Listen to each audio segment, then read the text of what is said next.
He's like love, love, love, and music. La la la, love, love, love, love, love, and music.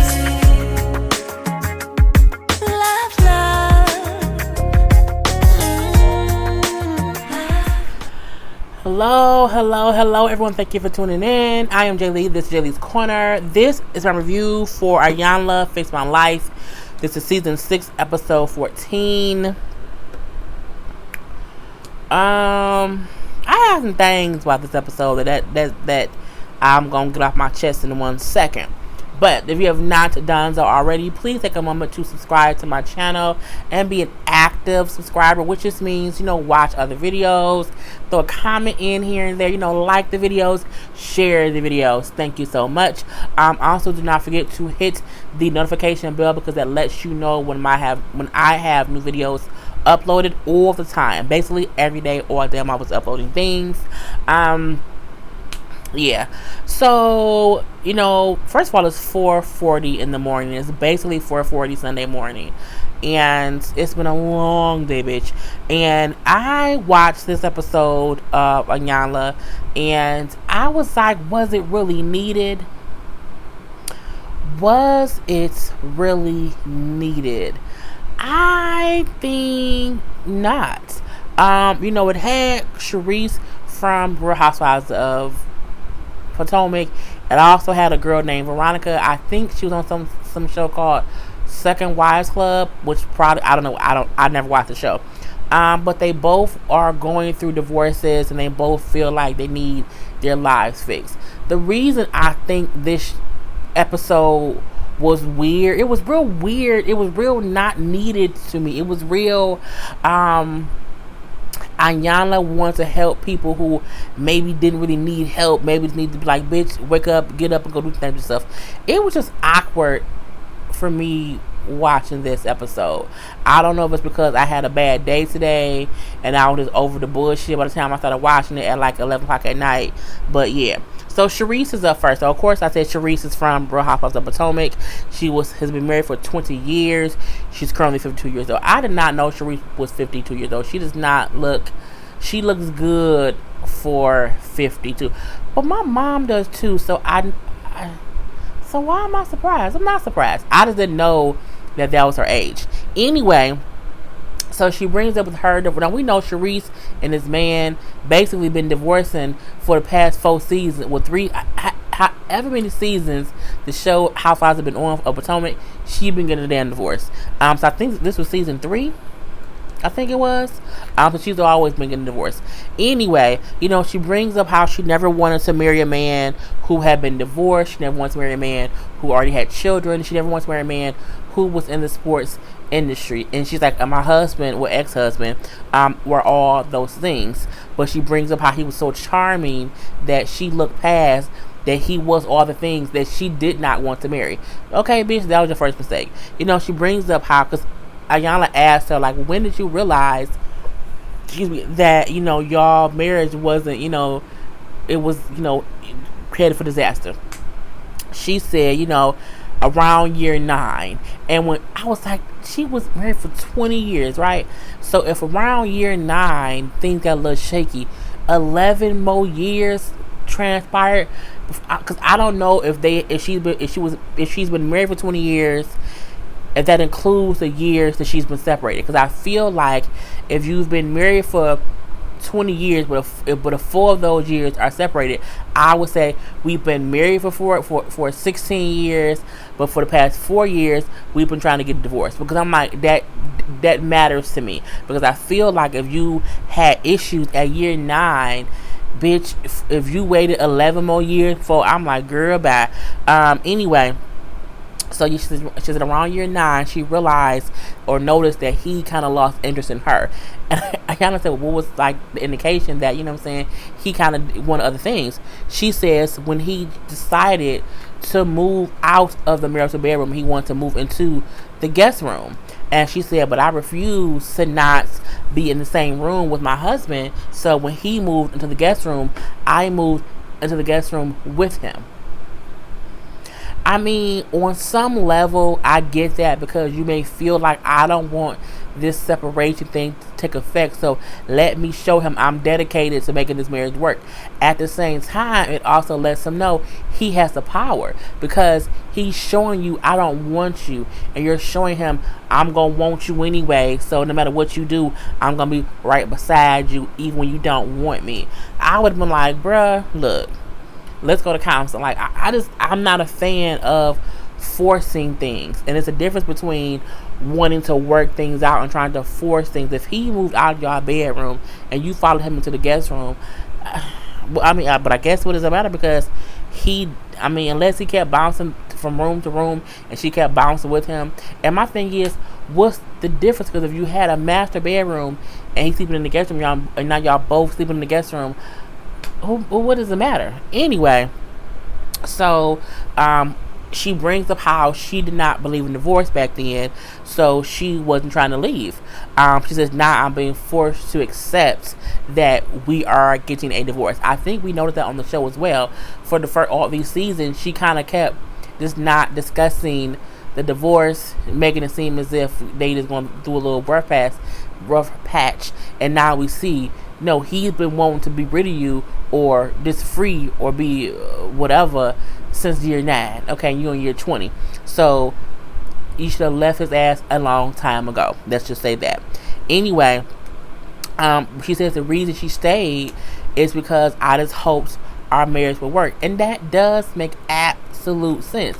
Again, there's a difference between wanting your marriage to work and trying to make it work versus letting your husband be out here fucking and sucking and doing whatever else with whoever and whatever, and you're accepting it because you want the marriage to work. Because there's a difference between you and your husband, not vibing, and your husband out here in these streets being a single ass man with a whole ass wife. It's two different things. Iyanla bring up, like, you seem to be very smart, but what you're saying is some bullshit. Meaning you don't believe in divorce. I was trying to fix my marriage. Girl, you said at year 9 you knew he had lost interest, and you is now in year 20.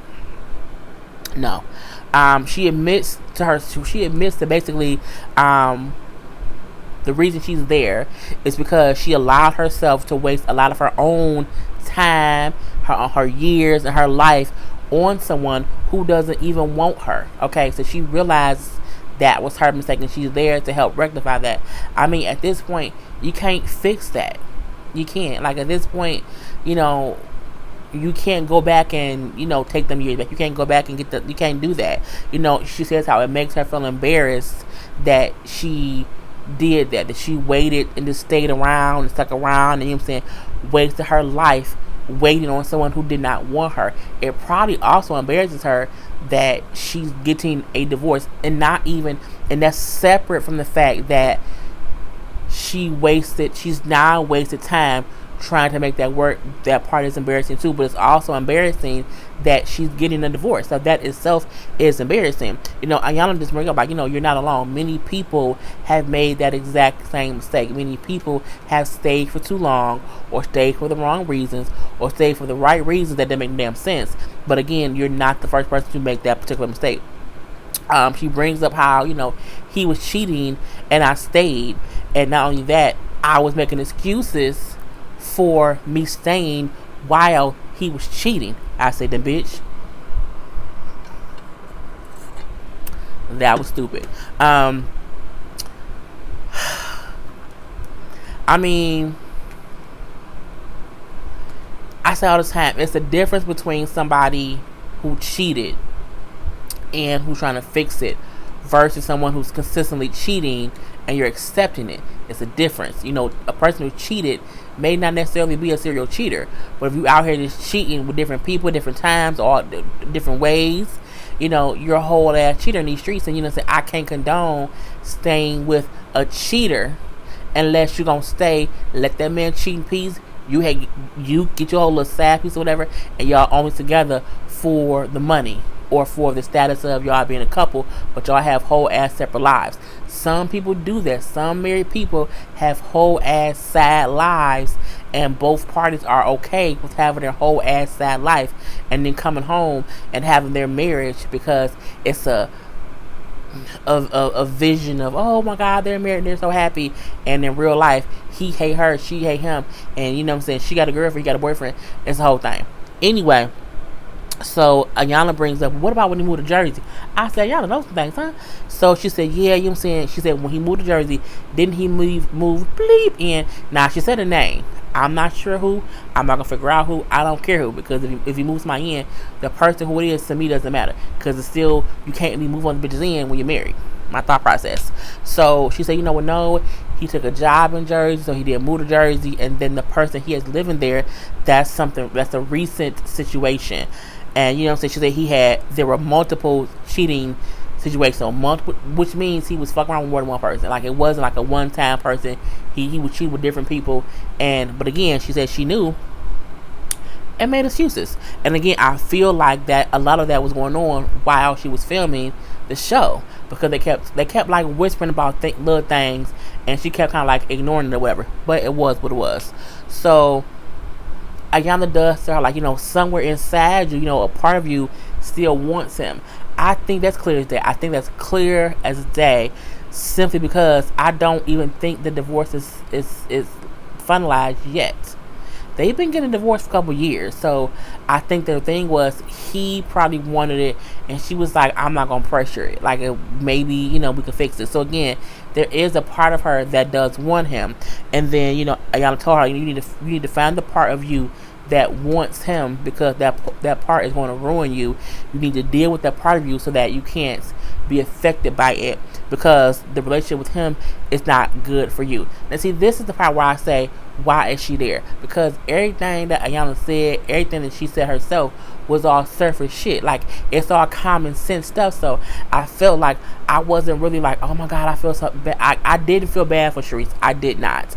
Simply because she is smart enough, old enough, and wise enough to know that man don't mean you no good. And I get that y'all been married for all them years, but sometimes, you know, some things are not meant to last forever.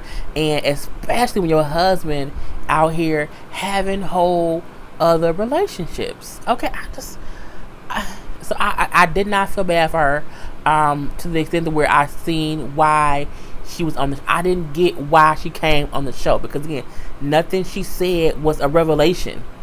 It was all common sense shit that I'm pretty sure every female friend that she has, every old auntie, grandma, elder around her told her, girl, that man don't mean, you know, come on now.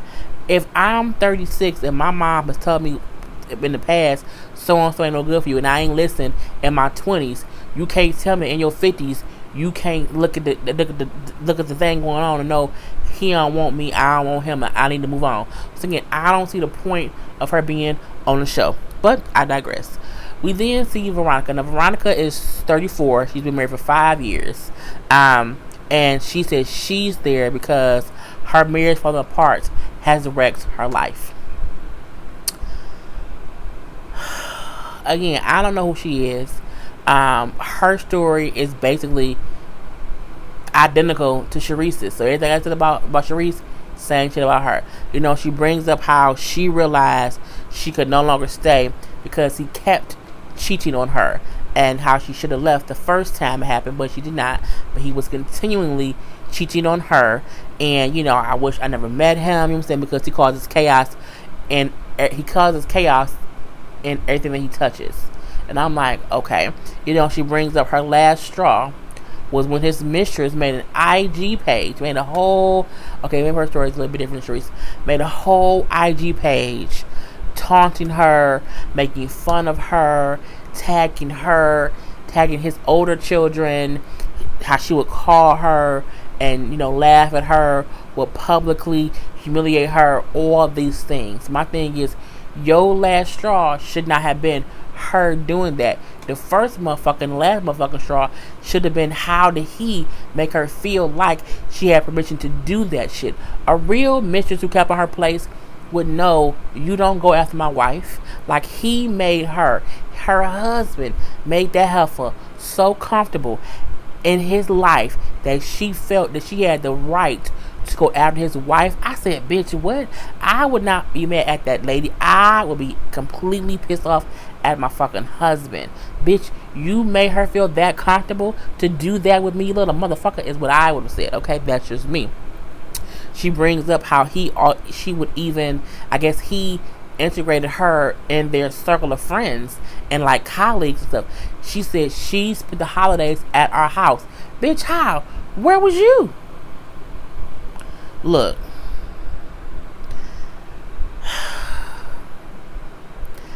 When she said she was at our house for the holidays, I said to myself, at that point, that man don't want you.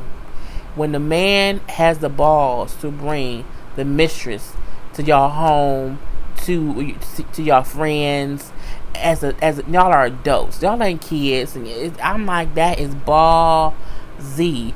And I'm like, that would be a last straw for me. However, I feel like something had to build up to that. And I'm like, cause she ain't all of a sudden start doing one thing.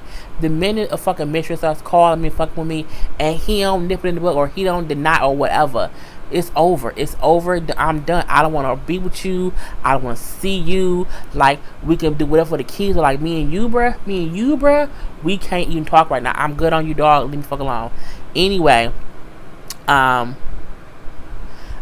she's talking to Iyanla, and Iyanla asks, it's not like, she seems like her emotions are cut off. She seems shut down, dead, like she's dead from the neck down. What from the neck up? You know what I'm saying? She's like, you're speaking from about this hurtful situation. She's like, I feel so sorry for you, and you're speaking from this hurtful place, but you have no like expression of emotion. She did not. She was like a fucking robot. And then she admits how she saw her mother endure this. She saw her mother get cheated on, and her mother had always needed someone to kind of lift her up because of what was going on with her father. Excuse me. And she says, I realized that as much as I hated being around my mom because she just drained the energy out of me based on what was going on with my dad, I turned into her. I'm a mini my mama because I'm going through the exact same thing, whatever. And Iyanla said, yeah, your kids are seeing it too. Your kids are seeing what you are putting out. No, they don't. She's like, yes, they do. Your kids are seeing that the same way you saw your mother. It's the exact same thing, which makes her think, like, I'm saying, I can't believe my kids. She's like, look, your kids will see the things you try to hide. The same thing, the same way you saw things you weren't supposed to see. Your kids are doing the same thing.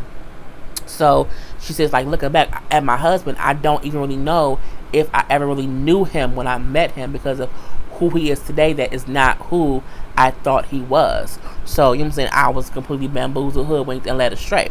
Iyanla then asked her, like, well, why is it that when y'all kind of separated, why didn't you get your sons to their daddy?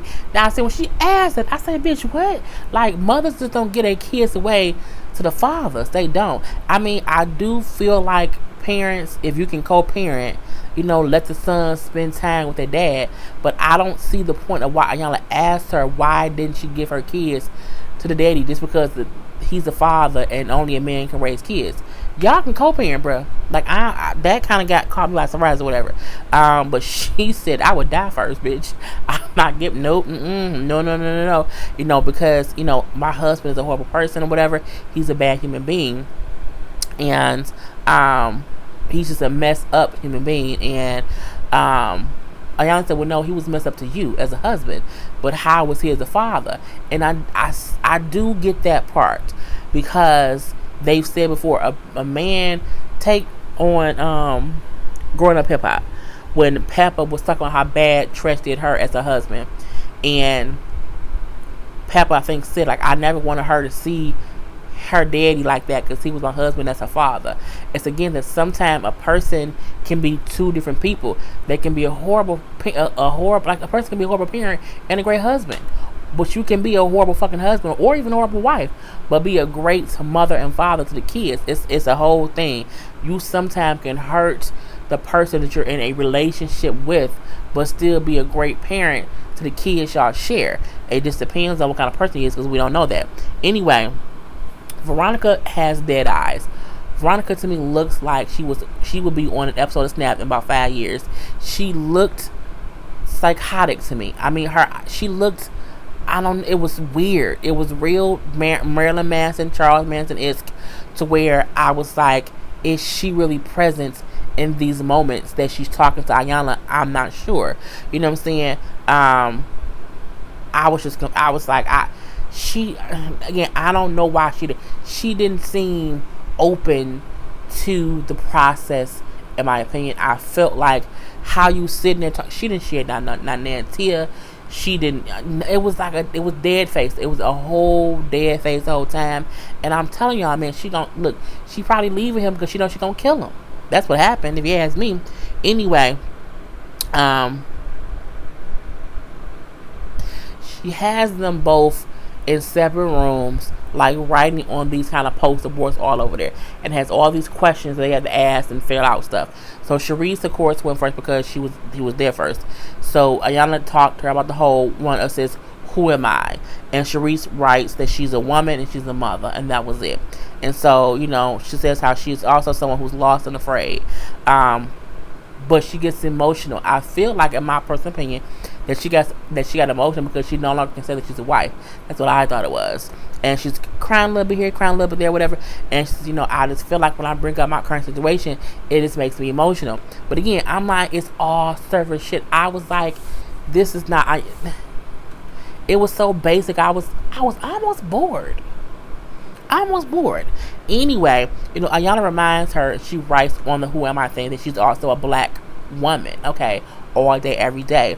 And says, you came from a line of women who have endured far worse than what you have endured. You know what I'm saying? From being slaves to being ignored to having to fight and to be respected, all these things they have overcome. And you up here in all these expensive ass clothes crying over a human being who don't want you. Okay, your fears and your tears over your husband who don't want you is so minimal on the level of who you are as a woman that you don't even get that shit because you so caught up in, I want him to be my husband. Girl, the fuck bye. I could not take it. I love how Iyanla called her out on that bullshit. You up here as a black woman crying over a man who don't want you, who is cheating on you. He clearly don't want you. And it ain't like you can't get another one, girl. Move the fuck on. She brings up how, I feel like Charisse is afraid of who she is because she has not found happiness within herself. So she's always seeking it from things or people or whatever. She wanted materialistic things, got this cheating ass husband because she was not okay. She had not found happiness in herself yet. And so she's been so focused on her experience with this husband that she's stuck and not realizing she need to move the fuck on. And that's what it was. Veronica, on the other hand, answered the one question. She didn't answer much. I got writers like this. Oh, this was like SATs. Girl, shut up. Anyway, she wrote, I am a withdrawn woman with many insecurities. Iyanla said, is that true? Like, is that what you think about yourself? Yeah, it's a very descriptive way that I look at myself and how I think about myself. I've always thought about myself in that way. And I thought about this. She is a beautiful woman. Her body looks great. What are your insecurities? And why do you I always find it weird when drop dead gorgeous people have insecurities, and I always wonder, what are they? Because it's easy to say I have insecurities, but what are they? What are they? She never said what they were. It was, to me, again, I feel like, I also felt like she was lying. I did not trust most of the things that Veronica said as far as how she felt and why she was there. I felt it was some bullshit. I felt like she's like, you know what? I want to be on another show. I am going through this divorce. Let me see if I can get anything from it. I don't believe she was there for the right reasons, and that is what it is. I don't know why I moved my shoulders. Anyway, Iyanla does ask her, like, why do you describe yourself solely in connection to your divorce? Because that's what she has. That ex-husband of hers who she felt like did her wrong. She says, what if the things you think about yourself, if you always thought about yourself in that way, then you attract things that you think about yourself. So what were you thinking about yourself that attracted your husband to you? I said, hell, probably that she handled. I don't know. Again, it was a bunch of bullshit and fuckery, if you ask me. She then has them both there together. Now, she asked them both, and it's weird because they're the past and present versions of each other. With Charisse had been married 20 years, she's now 52. With Veronica being 34 and being married only 5 years. That was Charisse 20 years ago. It's going to be her in 20 years. It's a whole crazy thing. Charisse at least is open to being emotional, to like feeling some shit. Even though it's surface easy stuff, she seems open to the process and showing emotion or whatever. I feel like Veronica is afraid to feel anything. I feel like she is a robot up there, and again, she has murderous eyes, if you ask me. So, Charisse brings up for her mother got cheated on, her grandma, she's coming from a line of women who was cheated on or just done wrong in the marriage and stayed. And she says, I want to get unstuck. Veronica's talking about how she's stuck because she avoids things and will just work. And that's how she copes with things. She just works and doesn't really handle it. These heifers, you know what I'm saying? She asked them both, what are you holding on to? Charisse said she's holding on to the fact that she sold her soul to have a life she wanted. I respect Charisse for admitting I married that man, stayed with that man, got with that man because I wanted things, and he can give me things, and the things he gave me I thought I wanted, and I kept holding on to these things because I wanted these things, and that's what I have to realize I don't want anymore. That I have to be rid of him, and give up these things. A blind man, Ray Charles, Stevie Wonder, any blind person could see the reason Charisse stayed. She wanted the title of being his wife and one of the things that he could afford to get her, and that's basically what it was. And she cried through her. It was her truth. I would say that it was absolutely her truth. She cried through it, but again, it was all surface bullshit that I felt like she didn't need to be on Iyanla to figure that stuff out. I feel like their issues were not deep enough to be on Iyanla. It was not, in my opinion. Not saying that divorce isn't hard to deal with. Not saying that people don't need counseling to kind of figure out divorce. But I feel like Charisse been going through that damn divorce so long, she should have had counseling. And my thing is, you didn't need Iyanla's counseling for that. Like, no, thank you. I'm good, love and joy. Anyway,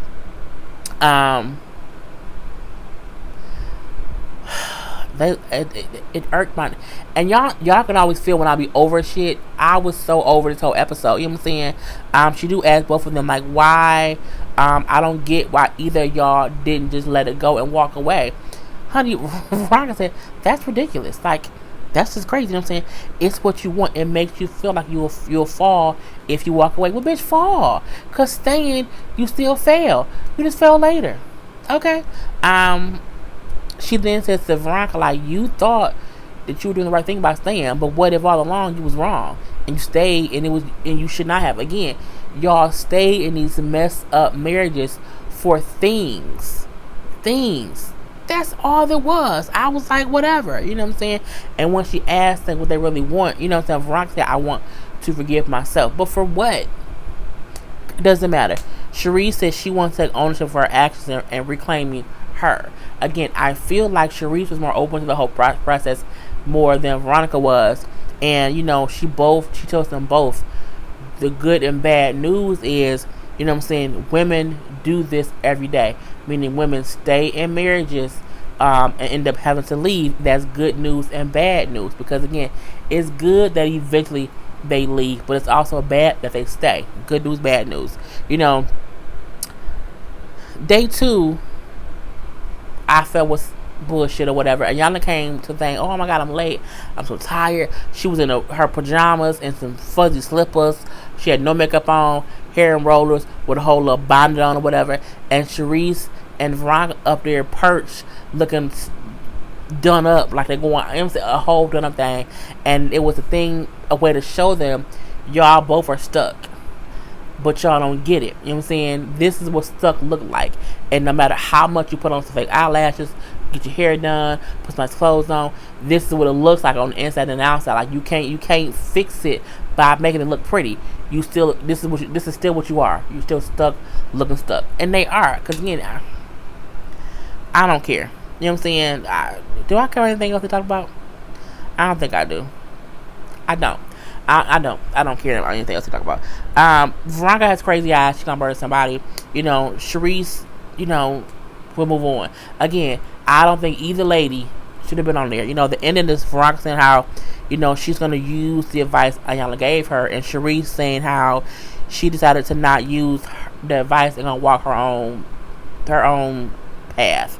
But that's the reason that you there in the first. That's why you fucked up in the first. This episode, as y'all can tell, frustrated me. Put in the comment sections if y'all felt like this, they really needed to be there. Put in the comment section how I felt like they need to be on. I don't. I was like, it's two women who married men, and not this. And I don't mean that in an aspect of they didn't go through things. But what I'm saying is, it was so surface level. You did not need to go on y'all to do that. Did not. Okay, and I'm done. I'm over it. Fuck this shit. I'm going home. Good night.